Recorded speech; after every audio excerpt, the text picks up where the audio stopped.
citizens of the universe and God's angels. Welcome to the WGPS show with your host, Tyson Gion Jackson. And as always, we will be discussing democracy, slavery, black history, and of course, governmental psychological strategies. And now, your host, Tyson Gion Jackson. Good evening, ladies and gentlemen, and welcome to the WGPS show. I am your host, Tyson Gion Jackson, and as always, we will be discussing democracy, slavery, black history, and of course, governmental psychological strategies. What is your definition? What is your opinion of democracy? Is democracy simply our right to vote, or our right to dictate laws and issues that are important to this nation?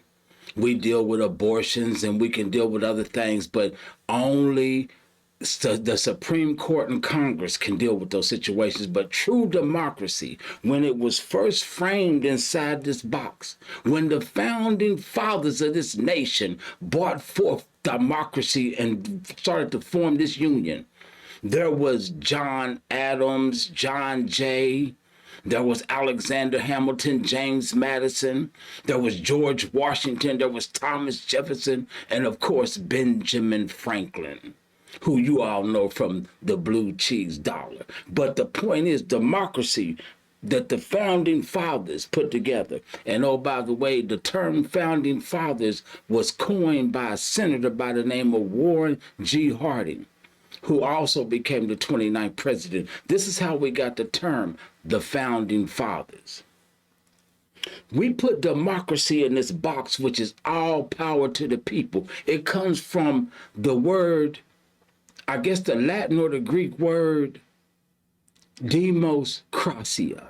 Demos krasia. That is power to the people. That is true democracy framed inside of the box. Inside of this frame is true democracy. But once the founding fathers had formed democracy, listen to what I'm about to say. Once the founding fathers had formed democracy, they decided that giving the people that much power was too much. They would not be able to deal with it. It would be too complicated. But today, in the 21st century, with computers and laptops and phones, true democracy is possible. There is something that is coming along right now called digital voting, and we will be looking forward to that in the future, and that will be true democracy. But if we put it back in the frame that the founding fathers framed it in, put democracy back in the box, and let's begin to see the evolution, if I must say, the evolution of democracy, how democracy has progressed throughout the centuries and throughout the decades. Democracy inside the box is power to the people. But no, all of a sudden, it became indirect. So when you bring it out of the box, it's not directly democracy anymore. We brought it out of the box, and it formed indirect democracy, which is what this nation practices today. Indirect democracy. Indirect democracy is where the people vote for a representative, and it comes from the Latin term publica, res publica, which means Republican. So actually today it is not a democratic voting system. It is a Republican voting system. We vote through a Republican system to where we vote for a representative. So now democracy has been chopped up a little bit. It's been diluted a little bit, from power to the people getting a representative to represent them and bring forth this power. Democracy right now is indirect, and during a certain period of time, it became an electoral situation. Now this is going to get real deep. An electoral situation. So now democracy has been chopped up. Now it's indirect democracy to where we are voting for a representative. So now democracy is our right to vote for an individual. Now watch this. Democracy will be evolved again by this man right here, Franklin Delano Roosevelt, who became and won the presidential election 4 times. So the people had exercised their right to indirect democracy, and they were voting for Franklin D. Roosevelt. But after 4 times, there became a threat to democracy. Because now it wasn't about the people voting for their representative, it was about who the representative would be and how many times he could be it. Because true democracy, an attack on democracy is dictatorship. Once we come into a dictatorship where one person is running the country, that is the biggest threat to democracy. So at the time that Franklin Delano Roosevelt, this man right here, the GOAT, 4 times, unfortunately, Franklin Delano Roosevelt died during his 4th term in the 11th week of it. So it was very early. But Franklin D. Roosevelt was, and I had opposition coming from a man by the name of Thomas Dewey, who was a Republican. And I'm not Democrat or Republican. I'm like just independent, and I just want a union. And Thomas Dewey, he decided that it was wrong for a person to be president 4 times in a row. So they came to the conclusion, the Republicans, and they amended the 22nd Amendment. They amended it so that a president could only run for office 2 times. Because if we were still practicing indirect democracy from Republican point of view, Obama would be the president still to the day. But no, the 22nd Amendment dissected democracy again. We chopped it up one more time. And a lot of the stuff that I talk about, I just want everybody to understand that I read books, and you can read a lot of this out of this book called The Secret Lives of the U.S. Presidents. And I like to just have something where you can reference what I'm going to say to you, because I'm going to say some things to you that is going to be disturbing, that's going to be my opinion based on facts from books like this. I have plenty of them, but you can go out and get this book, and you'll be surprised what the presidents do. So now democracy has been chopped up, and we still are looking for a way to deal with this democracy. So now there's an attack on democracy, and now they are saying that this is insurrection. So in 2024, Donald Trump will be running for president again. Donald Trump will be running for president again of the United States. Donald Trump will probably win. And he's following the footsteps, not of Franklin Delano Roosevelt, but of another president, Grover Cleveland, who was the 22nd president and the 24th president. He lost the 23rd term. Democracy. What is democracy? Is it your right to vote? Is it your right to vote for a representative who you want to represent you? Or is it just our right to vote for someone in order to prohibit someone from being a dictator or to a vast dictatorship? The apogee of democracy was when it was first formed in the frame in which our framers and our founding fathers intended it to be.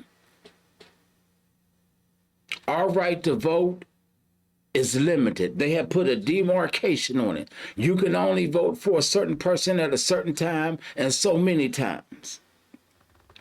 We will be dealing with democracy just about every week.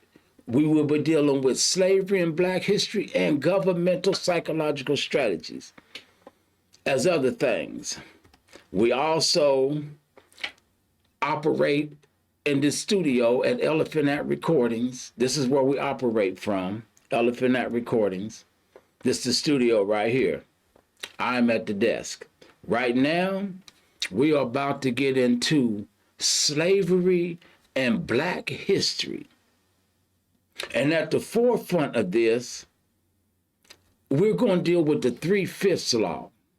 Now, if a lot of you have been induced and subjected to false teachings of the 3/5 law, what is the 3/5 law?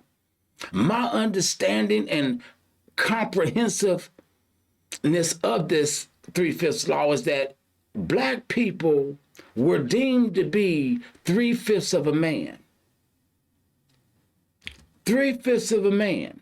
They made me feel like I was under the impression that the 3/5 law meant that Black people were missing a heart, a soul, a spirit. We were missing something that prevented us from being human. And when you look at the 3/5 law, all this is going to come back to democracy. It all blends in with democracy. The slavery, the Black history, the democracy, and the government psychology, it all deals with democracy. 3/5 of a man I was always taught this, but no.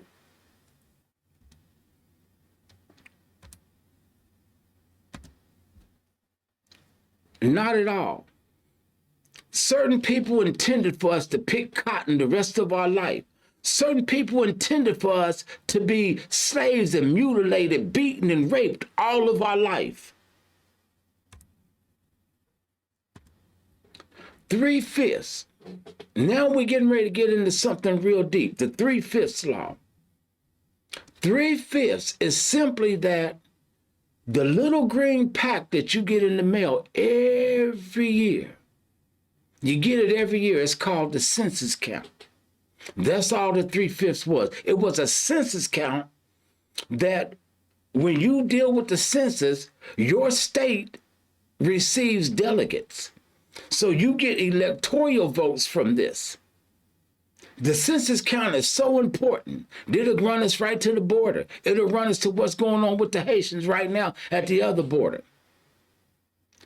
The census count means that the more people in your state, the more electoral votes, delegates you will receive. So Abraham Lincoln and those of the North were the Republicans of the North and the Democrats of the South. Now, the Democrats of the South wanted you to be counted as a whole. They wanted you to be counted as whole because if you would have been counted as whole, they would have been able to keep you in slavery and democracy would not have ruled. You was 3/5 of a man because they only counted you as 3/5. If there were, say, 500 slaves, the North Republicans, Abraham Lincoln and them, only wanted 300 of them to be counted. Why? Because it was for delegates. It was for electoral votes. It was for power. So since only 3/5 of the slaves were counted, it was a blessing to Black people. Black people, we was able to enjoy the Emancipation Proclamation. We were liberated and we were propelled into more torture and more embarrassment, but still, we were liberated because of the 3/5 law. The North won all the electorals and all the delegates. They wanted, the Democrats of the South, they lost it. So Abraham Lincoln and them, by the votes and the power, they were able to free the slaves. That's 3/5. That's how they counted us. Did you want us to pick cotton? And it's important for Democrats, especially Black Democrats, to understand that it was the Republicans that freed you. It wasn't the Democrats. The Democrats wanted to keep you in slavery. The Democrats are responsible for the Ku Klux Klan. Matter of fact, some of the Ku Klux Klan spoke at the DNC, the Democratic National Convention. Ku Klux Klan members have spoken there. A lot of people might not want to hear what the WGPS show is going to bring, but it's the psychology of it all. Do you want to pick cotton? That's a hard thing to do, to just imagine just picking cotton. So we enter into this phase of 3/5, the census count, and we see how important this is. Very important to us. The January the 6th riot, would it really be an attack on democracy?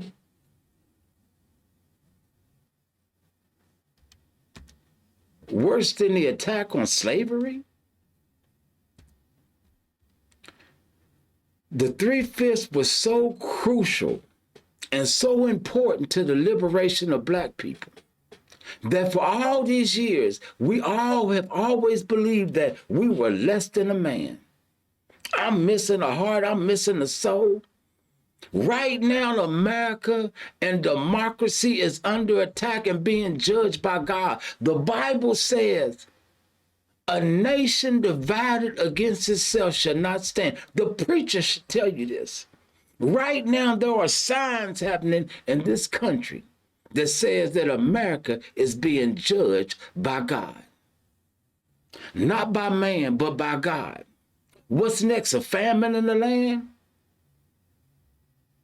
So, democracy was very, very important when it first was formed by the founding fathers, because it was going to be the motor to drive this nation. And as long as Black people were in slavery and being raped and murdered and robbed and sold, true democracy could never reign. Still today, there is payment due. We are no longer 3/5 of a man. We are the ones that brought forth democracy, the 3/5 law.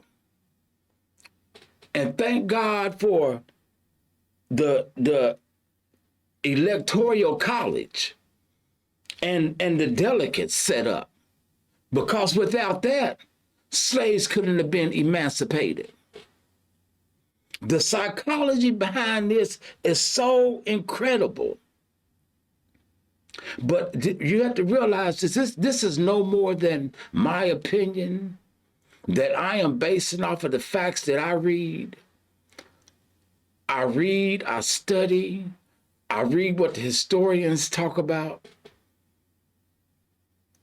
And I believe that if this government does not come together and form the union, that only President Obama is the only one that actually tries to uplift the union. Right now, the nation is so divided. Democracy is being so abused right now. Right now, democracy has taken the place of slavery. It is hanging from a noose. We got to move on, but we have to do better in this country as far as letting the people control it and the people having the power. Demos Kratia, power to the people. True democracy. What do we get from our politicians? What do we get from our Democrats? What do we get from our Republicans? Nada. Nada. I just want you to just understand that we are headed into a time right now where we can't afford. Jesus said that you strain at a gnat and swallow a camel. We cannot afford to allow the government to deflect us with the small things while we just swallow the big things. You strain at a gnat and swallow a camel. Democracy has come out of the frame that the founding fathers had formed. It is now indirect. It is a publica. It is a republican. And that is the system that we vote from right now. We are more than a man. We are more than 3/5. We are people that deserve the righteous fare of this nation. We are people that deserve reparation. We are people that deserve an apology. And we are a nation that must move forward in the name of God. Now I'm going to just go head on and we're going to move to governmental psychological strategies. Oh my. So when we look at government psychology, how I want to break this down right now is that we're going to go back to 1900. We're going to go back to L. Frank Baum, because I want to break down to you how childish the government is. And we're going to take L. Frank Baum's, the most popular book, the most popular movie that I've ever read and ever seen in my life, The Wonderful Wizard of Oz. We are going to take Frank L. Baum's Wizard of Oz, and we're going to use what Henry M. Littleton, this is a historian, who broke down the true meaning of the Wizard of Oz. We're off to see the wizard. We are about to march on Washington, D.C., and we are about to tell these politicians what we want. We're going to stand on the state capitol, and we're going to tell them what we want. That's what we're going to do. We're off to see the wizard, the wonderful Wizard of Oz.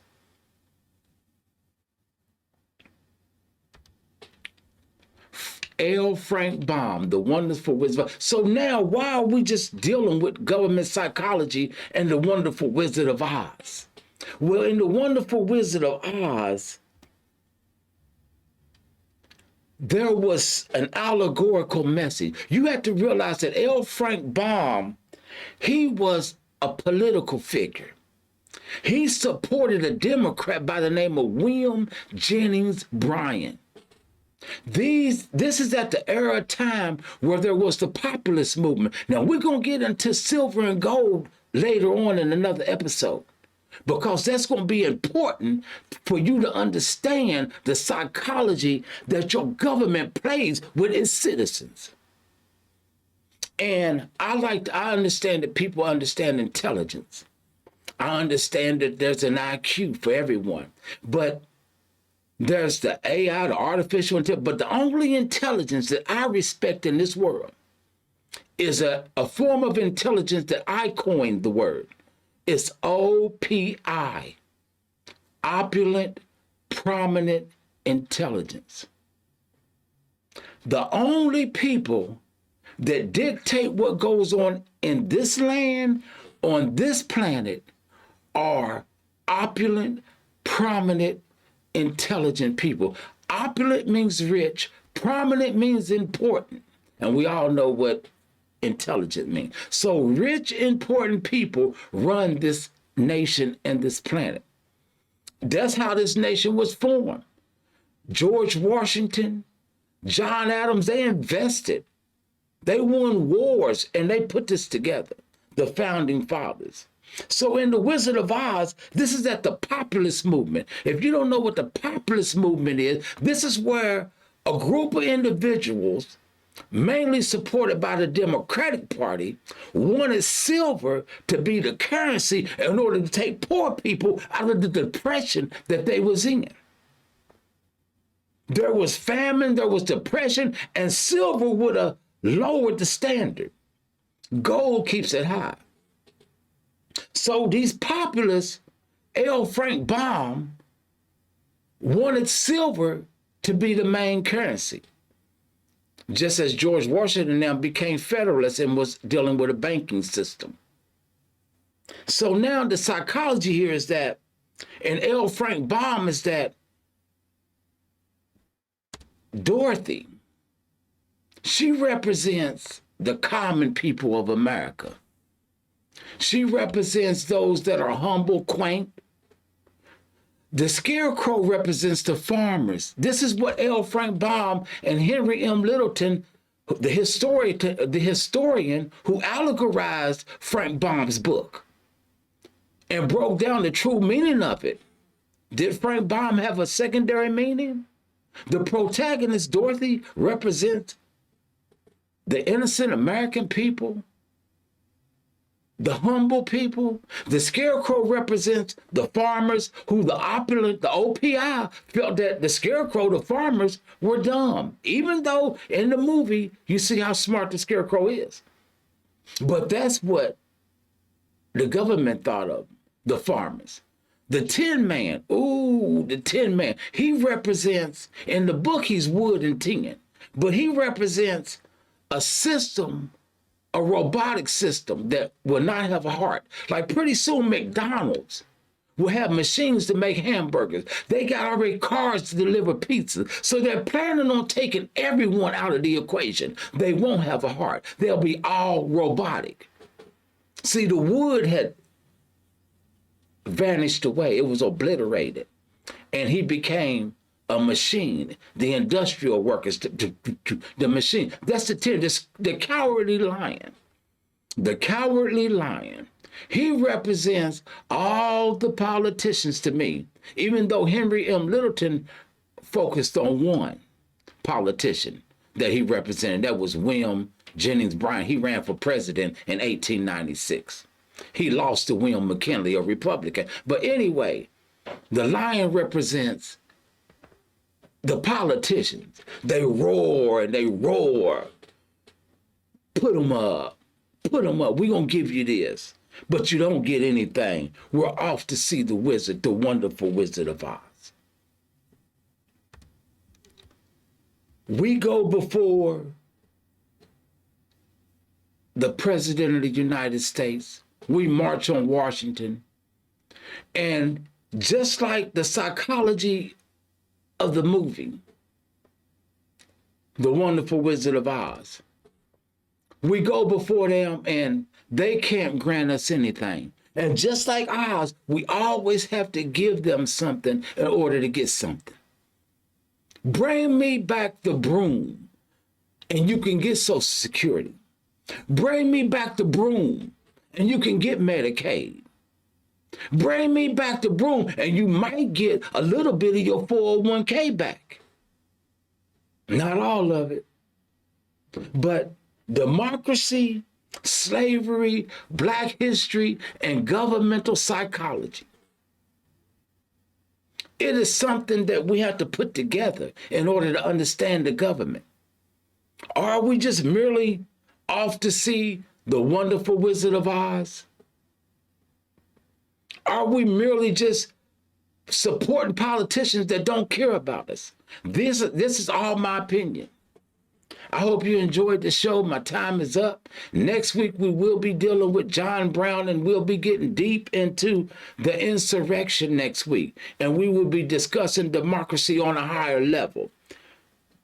Don't miss this show. Make sure that you come back and please write us at our email. It'll be scrolling at the end of the show. Write us if you have anything you want to share, if you want to be a guest on this show. Put in the word guest. I'm in Columbus, Ohio. You are welcome to come on the show and voice your opinion. As of right now, continue to vote, continue to be Democrat, continue to be Republican. I'm going to step to the side and let y'all war it out. Was it an insurrection? Was it not an insurrection? Will Donald Trump be the president again in 2024? These questions will be answered on our next show. Thank you, and again, I am Pyson Guion Jackson.